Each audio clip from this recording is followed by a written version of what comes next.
Boker Tov, good morning, everybody. It's always a pleasure and an honor to be here. I really wish to thank the organizers for inviting me and for organizing a really wonderful meeting. I really enjoyed yesterday. I think we had a large number of really excellent talks and interesting panels. And I not only enjoy the talks, but I also enjoy the questions. So there were some really great questions, and probably most of you know there is this old joke. A guy came to a rabbi and said, why do you Jews always answer questions with questions? So the rabbi says, why do you ask? Is there a better way? So questions are better than answers. They make you think. So there are at least 3 questions from yesterday that before I go into the meat and potatoes of my talk, I'd like to answer them, or at least attempt to answer them. So the first questions I would like to answer is a question that someone asked: who will deal with all the big data that we collect? So I think the answer to that is that really we collect so much data that this will become a specialty. We will have to have data engineers. The Technion and similar institutions will have to educate engineers to deal with data.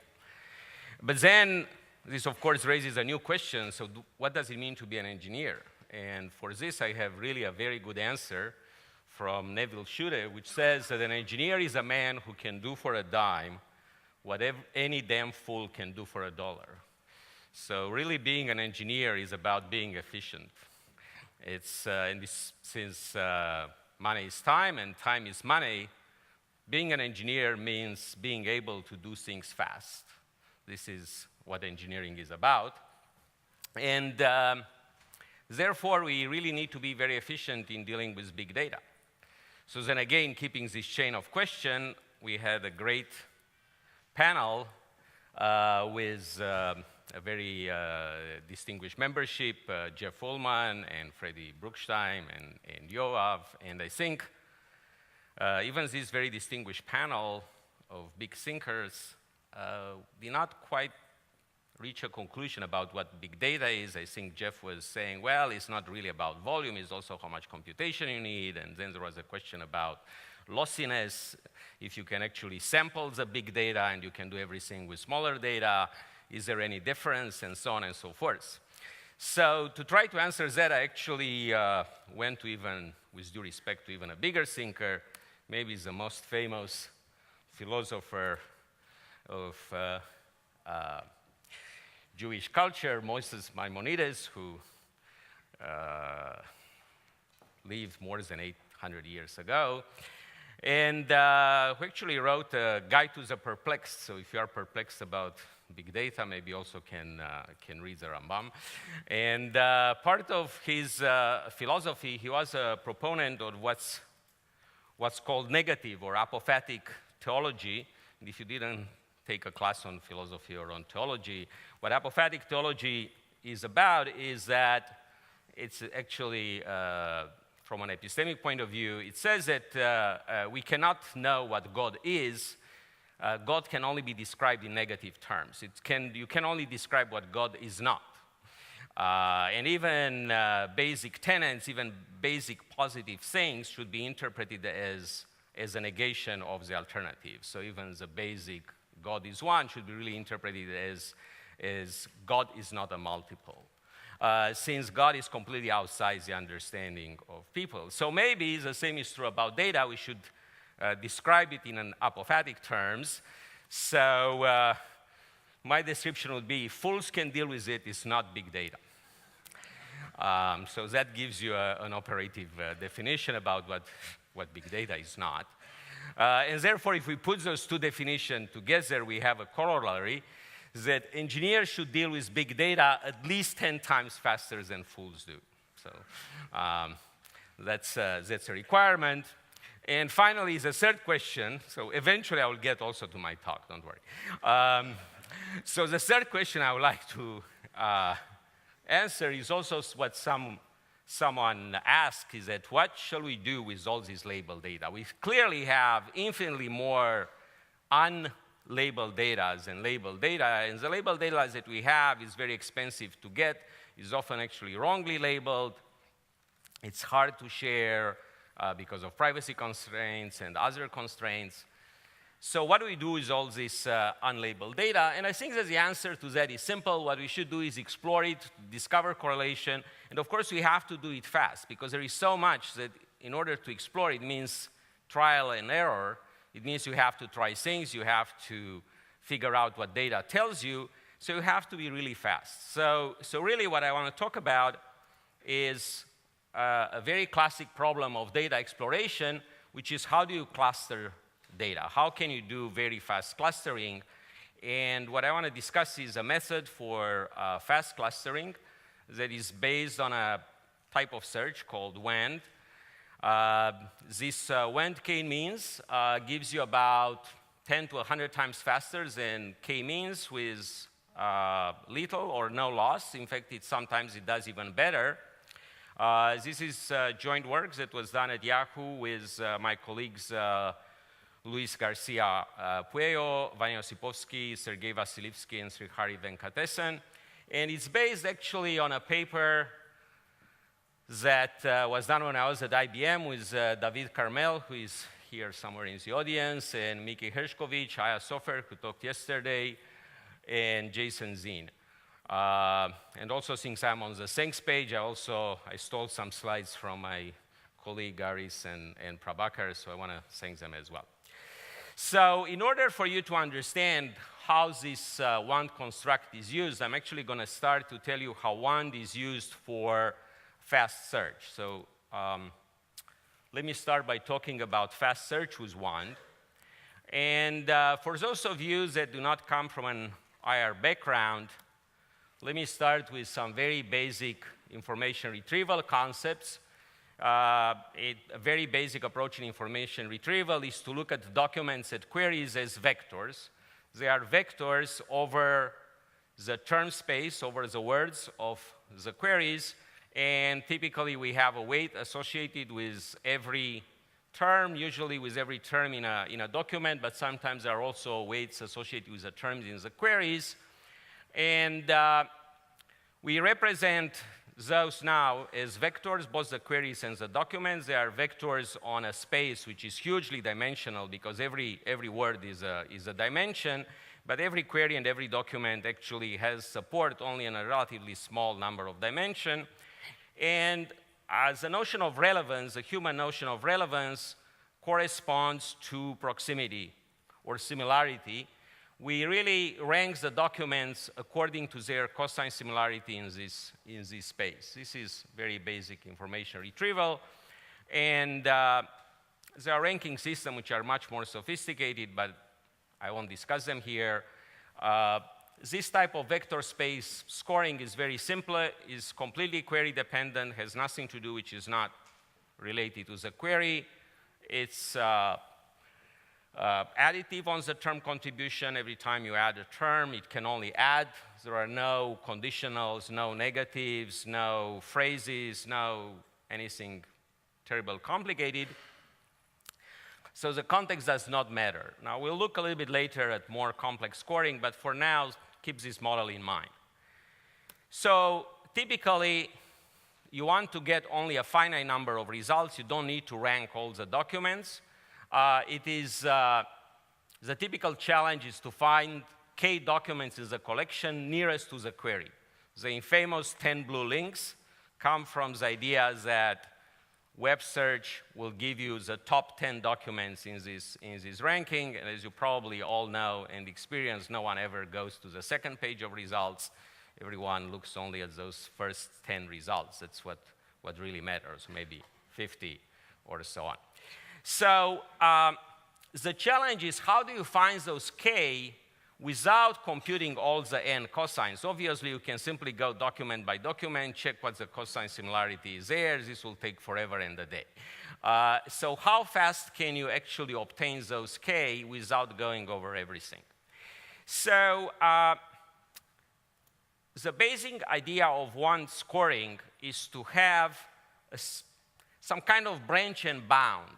So you score the documents, but at all times you remember some threshold, the kth best document you've seen so far, because you want to know only the top k, you want to see something better. If already you have 10 documents, let's say k was 10, if you already have 10 documents above 100, there is no point in looking at documents that cannot achieve 100. So the idea is to prune away all the documents whose cosine scores are guaranteed to be lower than what we need, and then we only compute for whatever we haven't pruned, then we can look at the documents. So I will have an example in a second that will make, hopefully, things more clear. But let me talk for a second about what is the index structure for want. How do you do that? Well, you keep, for each term, you keep a posting list. You keep a list of the documents where the term appears in order of the document ID. And we have to assume that we have a special iterator that can say, give me the first time where a word appears in a document with a document ID greater than something. So in a typical state, we have a cursor or a finger at some document ID in the posting list, and the finger always moves forward. So in terms of efficiency, this makes things more efficiently, especially in the old days. Those indexes were usually stored on disks. You want to have sequential reads. Nowadays, at least for large web search engines, actually all the disks are in memory. This is not so important that you only move in one direction. But still, it's more efficient to do sequential read because you can do a lot of tricks there.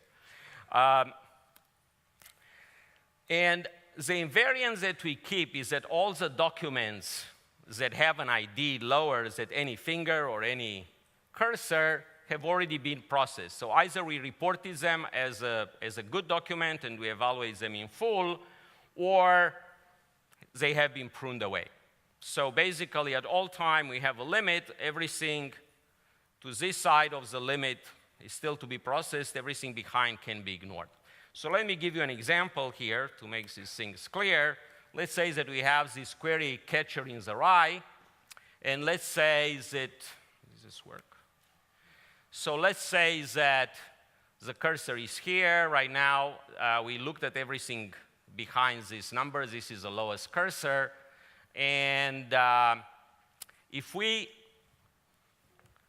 sorry, I should tell you what are the weights for everything.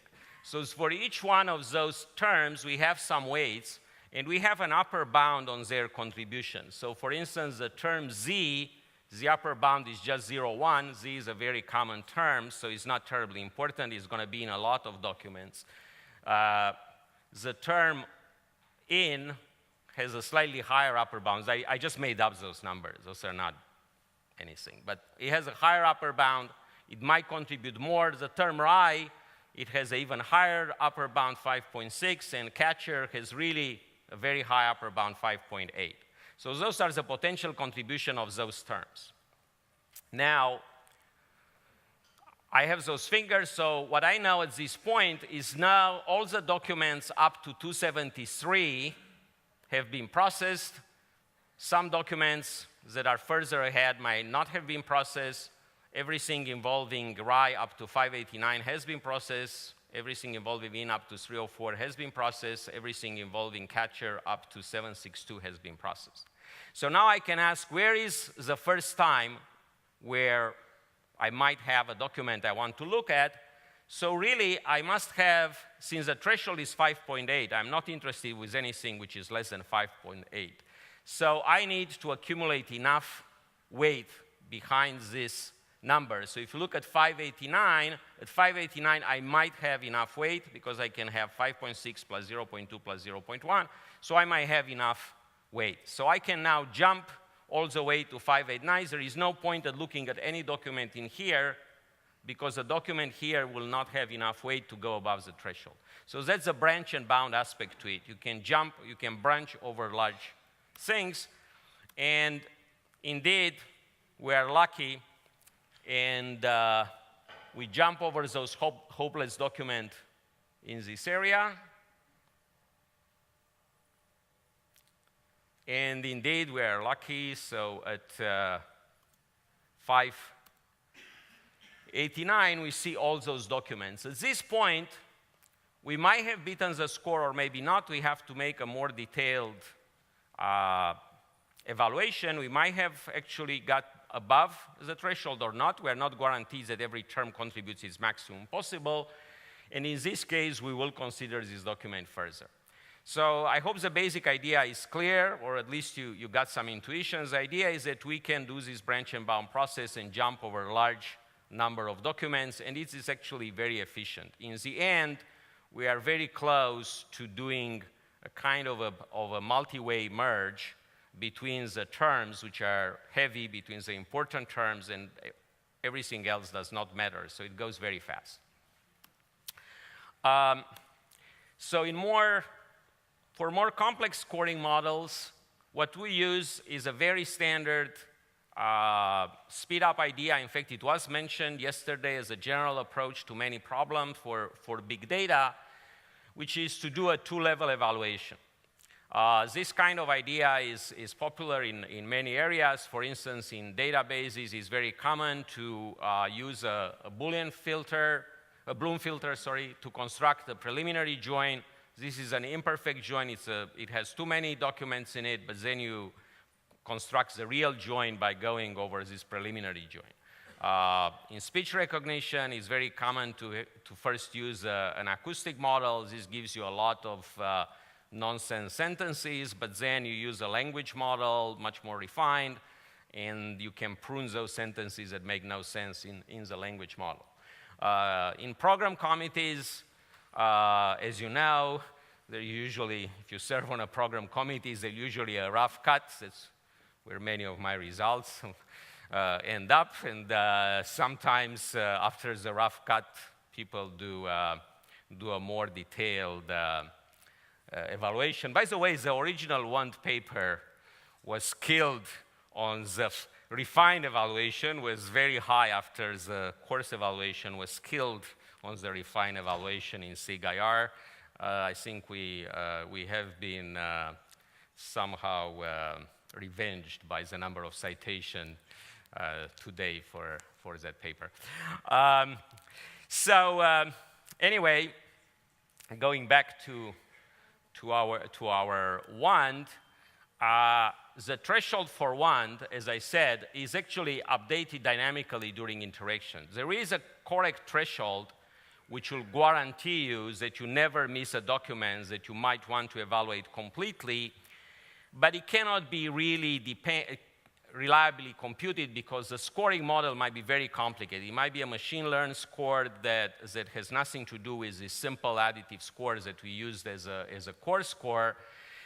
So as a result, we use this threshold in a heuristic way. If we have a larger threshold, we get larger skips, so we have much better performance. If we have a lower threshold, we have small skips, we have more false positives, we pay more time, but the precision gets better. So to summarize, in tests over some standard collection, we get over a 90% reduction in score computation. So we beat the 10 times faster full condition. Wand is about 10 times faster than normal evaluation.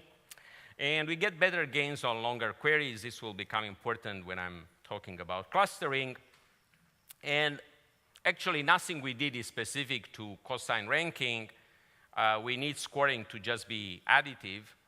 But so if you have other type of machine learned models that somehow you can approximate with an additive model, then the additive model would be a good approximation to give you the first phase ranking. In fact, also for the clustering, which is what I want to talk next, the cosine similarity is really what we need. So this is a story for Wand being used in search. You can read a lot more details and numbers in this paper in CIChem.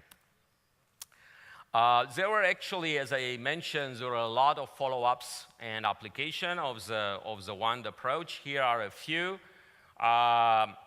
There is a clever scheme of partitioning the indexing into blocks and having bounds per blocks. We had an upper bound or contribution for the entire posting list. You can put upper bounds per blocks, and you can get further improvement.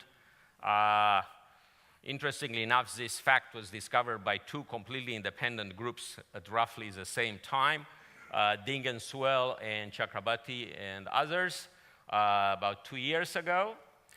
An application that might be of interest of people in machine learning here is really how to combine in a principled way the WAND retrieval with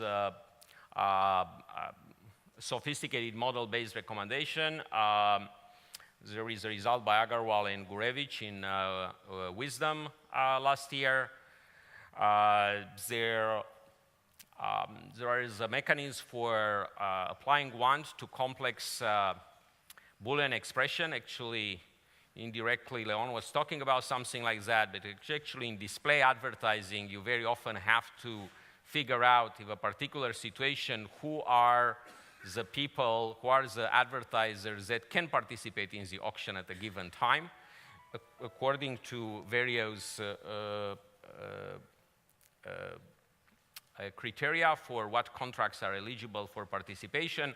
So you get about 50 milliseconds to figure out of a million of possible participants, a few hundreds that are eligible to participate. In fact, WAND can be extended to deal with this problem. Classification can be done on a search engine model, and also it's possible to sample the results of WAND. So that allows us, again, that's a machine learning application. We can sample points that are above a certain separating plane. Okay, so with all this long introduction, let me finally talk about fast clustering, which, as I said, is one of the most basic methods for data analysis. You are given millions and millions of points, you know nothing about them, then you start putting them in the buckets so they all look the same. You still don't know anything about them, but at least you made some progress. It's like putting paper on your desk in piles. It just looks better. Okay, so it's not quite that. This was a joke. Really, if actually you have good clustering of your data, in fact, it often helps because those clusters by themselves become features for further observation. So we now have more features that we can use for observations that are coming to us, and also we can understand the value of the labels we have, which might be very few, but we can understand them better. There is a famous k-means algorithm that's used for clustering. Probably most of you have seen that before. The goal is to partition endpoints into k clusters. This k has nothing to do with the top k I was talking before. Unfortunately, there is a notation conflict here. The old k I was talking before is going to become L for the purpose of this part. Usually, the distance used for this partition, we want to put every document in a cluster where it has nearest centroid. So usually, we use L2. For our purposes, we still use cosine similarity. This problem is very easy to see that it's NP hard, but there is a great heuristic which was invented by Lloyd in 57, and in those days, I guess people were in no hurry to publish, because he actually didn't publish this at all. It was published by Forgy in 65, so sometimes k-mean is known as Lloyd-Forgy method. Although Lloyd knew about it eight years earlier. Sorry about that. And the heuristics is very simple. You pick k centers, original centers. There are about 500 papers about how to pick those k centers. I'm not going to go into that. Use whatever your favorite method is for picking those k centers. And then you repeat the following. There is an assignment step where you assign every point. You go over your k-centroids. Every point goes into a particular bucket. You look which point is the closest to them. You put the point in that bucket. And then there is an update step in which you compute new centroids. So you take every bucket, you look at all the points, and you find a point which is a centroid. And it's very easy to see that this converges because according to Cauchy, you can see that at every assignment step, the sum of distances actually gets smaller because everything goes closer to a centroid than it used to be. And in the update step, if you take a reasonable, you take the L2 distance or the cosine distance, it's very easy to see that if you take the appropriate mean, then the sum of all the distances will get smaller, and therefore all the time the total distance gets better, and therefore by Cauchy, since this is bounding and monotone, will converge. Well, it will converge, but it might take exponential time. In fact, even in planes, in the plane, it can take exponential time with a variable number of clusters, and in a general space with even 2 clusters, it can take exponential time to converge. So it can take a lot of time, but usually it doesn't. Usually, if it's going to work, it typically works in 10, 20 iteration, it works. However, if you look at the complexity is something like nkd. So d is the average number of features per document, n is the number of features, k is the number of clusters. And quickly, you multiply here 3 numbers, it can get quickly fairly considerable. There are clever things you can do in low dimension. You might have special data structures like KD trees. Again, this K is yet another K. KD tree stands for k-dimensional trees. So you can find nearest neighbors quickly. If you have really very few clusters, if you want to cluster all your users in just 5 classes, okay, well, 5 classes is not a problem. You can take a sample and you'll figure that out very quickly. But the general problem is hard. So the 2 sets that we looked at, one set comes from some advertising data, another set comes from query classification data with expanded queries. We roughly had 1 million documents. We have a total here, we have 26 million features. Here we have 7 million, the average, so number of distinct features. So that's the dimensionality of the space. Here was 26 million, here was 7 million. In both cases, each point had about 100 features. So, and we wanted to cluster into about 3,000 clusters. We did some experiments with 6,000 clusters. Now, if you look at every operation per phase for k-means, you have 1 million documents, you have 100 features per document, you have 3,000 centroid. Now we're talking 300 billion basic operations. Well, you know, we're starting to talk real money. If you just use one machine, by the way, all this can be parallelized, but for simplicity, the results are presented on one machine. K-means need about 8 hours. For this data set, about 12 hours for this data set for every iteration. Well, it's not fun to say do data exploration. So I told you that you need about 10 iterations and so on. So you say, okay, come back a week later. Now you did some data exploration. Now you take another week. It's going to be a long, long way until you're going to know what happened with your data. So how can we make this faster? So since nowadays search is so good and so much effort went into search, search is always the answer. It used to be, 30 years ago, everything was about sorting. IBM and all those classic IT companies always were competing on how good the sort was, and sort is amazingly fast, so the big practical goal was always reduce every problem to sorting. Nowadays, of course, we have great search engines, so the goal is reduce every problem to search, so if we can do it with search, it's going to do it fast. Not quite true, but if you use one, you can really do it fast. So we want to do k-means on an inverted index. And we have 2 possibilities. One possibility, which is very straightforward, why don't we index centroids? So now in order to find the nearest neighbor, we simply search over the centroids, and you find the nearest neighbors. That sounds very easy. And indeed, you get a little bit of gain, but it has two disadvantages. It means that every phase, I have to re-index the centroids. Okay, that's a very small disadvantage. There are only 3,000 centroids. It costs nothing to re-index them. But the big problem is that in each phase, I'm still linear. I'm still going over every point. And every time, I will have about log k operation. I'll explain in a moment why it's really log k and not k. That's really an intuition. It's not truly log k. There is a significant constant in front, but it's more logarithmic than linear. And the other possibility, which is a possibility we take, we index all the points once. So because those points are fixed.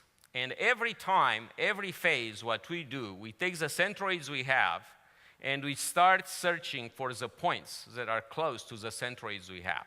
So what we're going to do in every phase, we're going to do 3,000 searches. And for each one of those searches for the centroids, we're going to ask for which are the L closest point to the centroid, and we assign them to the centroid. And okay, this sounds a little bit crazy because some points might not get assigned to anything. You know, they are far from all the centroids, so what happens? Well, actually, there is good news. I don't want them to assign them to anything. Those are the outliers, and it's very well known that the biggest problem in k-means is that outliers screw up everything. Because outliers move your centroid to be closer to them, but they are far away.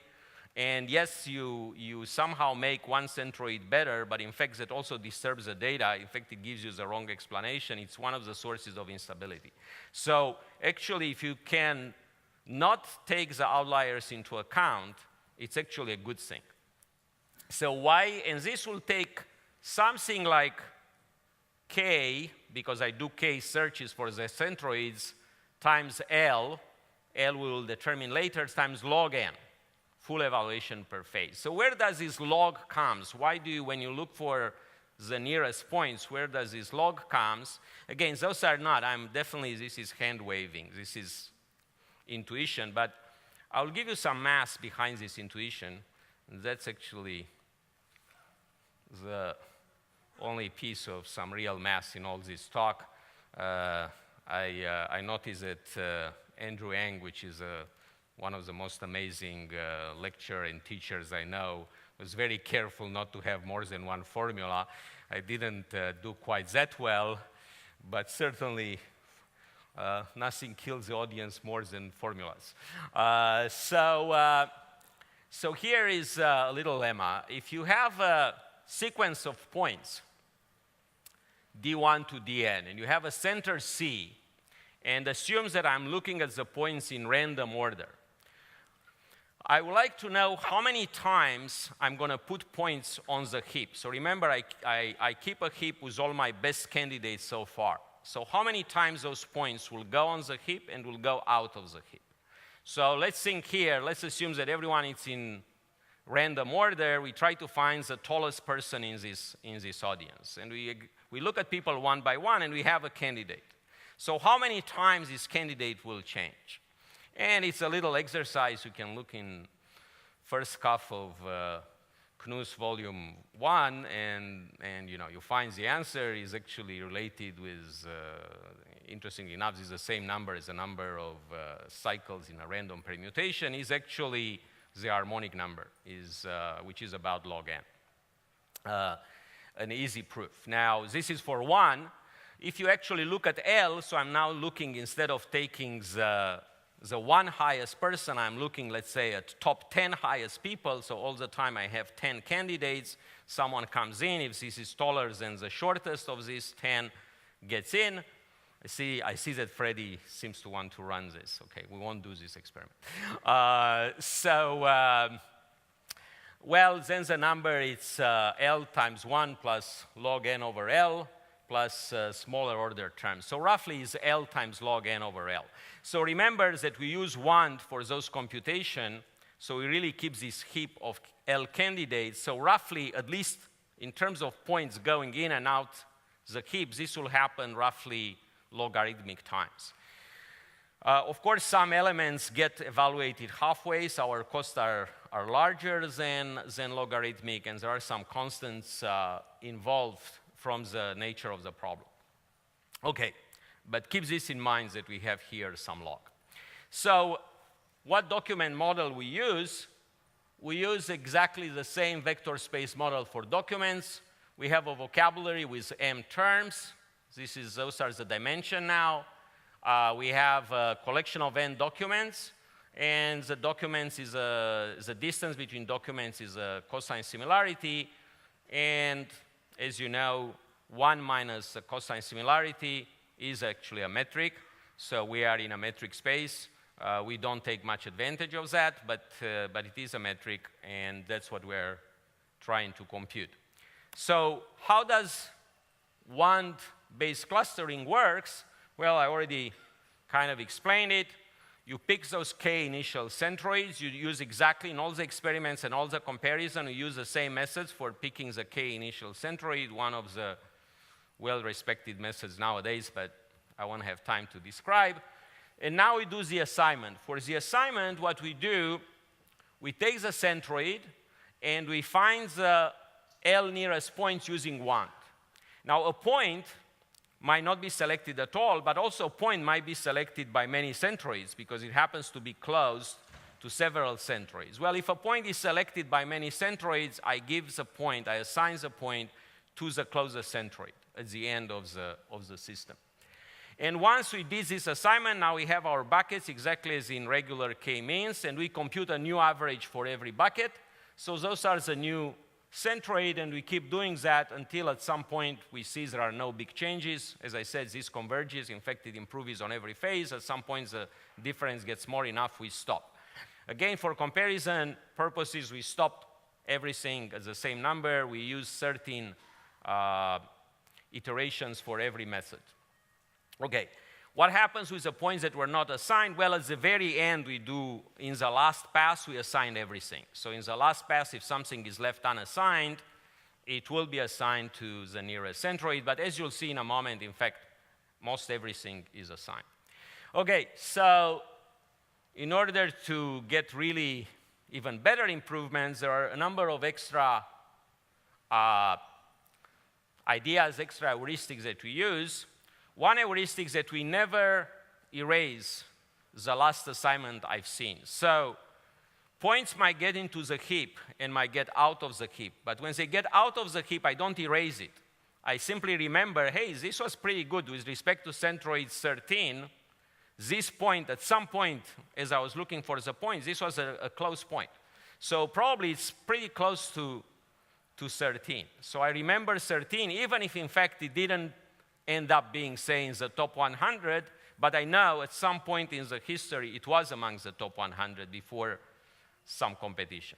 This is one idea. The other idea is that since I know that things improve, in the next phase, remember wand has a threshold. It always looks only at points that are closer to something. The threshold for phase j plus 1 is the radius of the cluster in phase j. That's a little bit optimistic.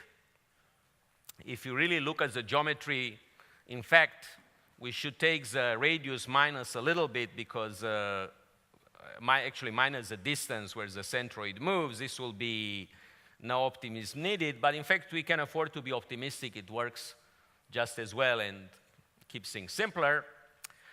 And the third heuristic, we actually choose L very small. I mean, if you don't think much, if you are foolish, you can say, hey, L should be roughly n, the total number of documents divided by the number of centroids, because maybe every bucket will be roughly the same size. So this will be a safe L. But in fact, because of this game with points coming in and coming out and not moving very far, and the centroids get stable pretty soon, I don't need to do that. And in fact, it turns out that even L equal 1 is enough. So it's enough just to look at the closest point and just remember which points were considered in the process to get very good clusters.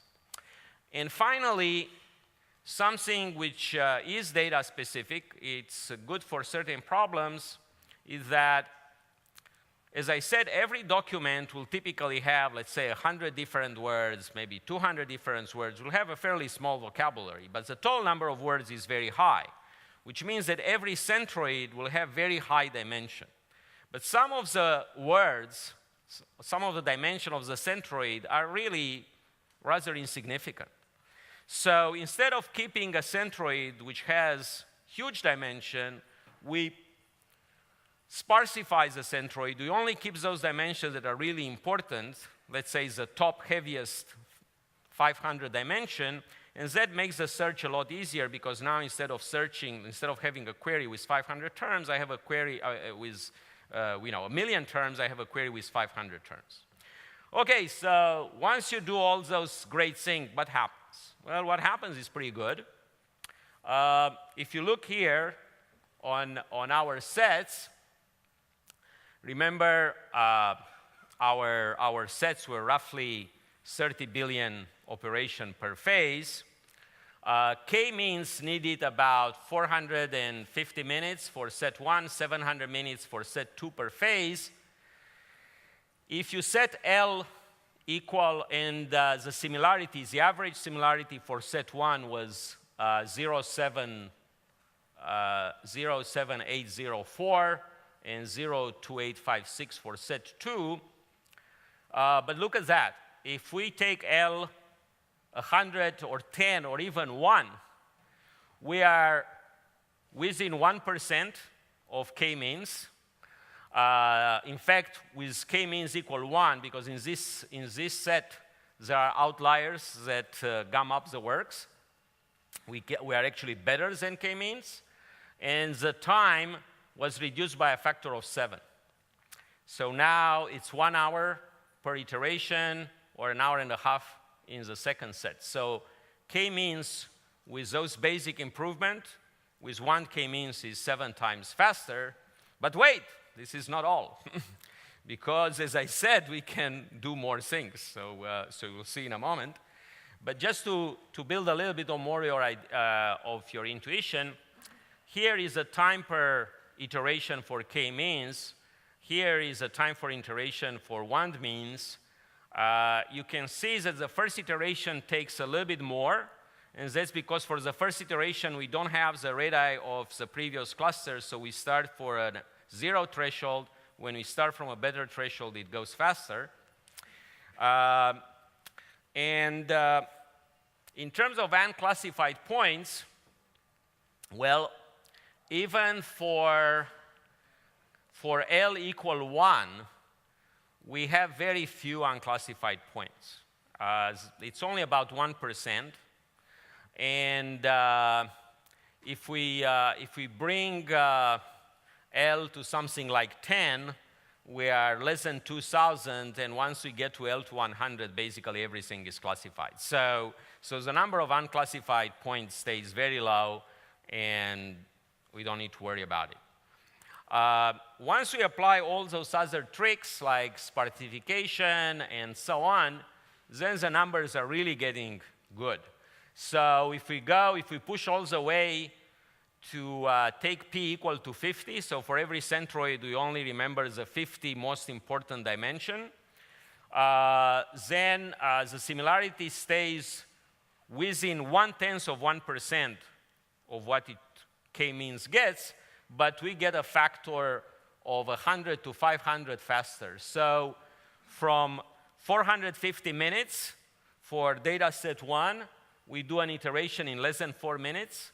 And for data set 2, from 700 minutes, we are down to 1 minute and 40 seconds. So we get really 100, 500 times faster clustering than what can be done with k-means. So definitely we beat the fools quite decisively. Okay, so some conclusions. If, in general, for problems that are high dimensional in space, but low dimensional with respect to the individual points, try to use search. Search is really a mature technology. It's very fast. if you are clever about it, many problems can be translated into search problems. It's not a good idea to use search when you have, both the points have support in many dimensions, and you have really a lot of dimension, but if you have these situations that looks like documents and queries, then you are in a good place to use search. The second idea is that two-level evaluation is a great time saver.